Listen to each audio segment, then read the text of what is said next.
నిశ్చయం అనుకుంటే కానిది ఏమున్నది మనిషి అనుకుంటే కానిది ఏమున్నది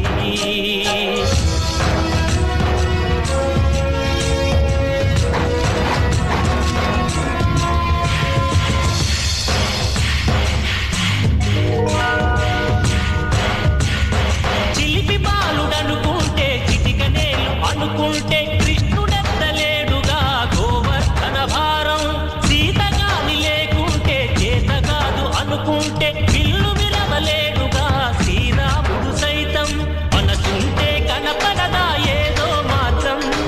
కసి ఉంటే జతపడదా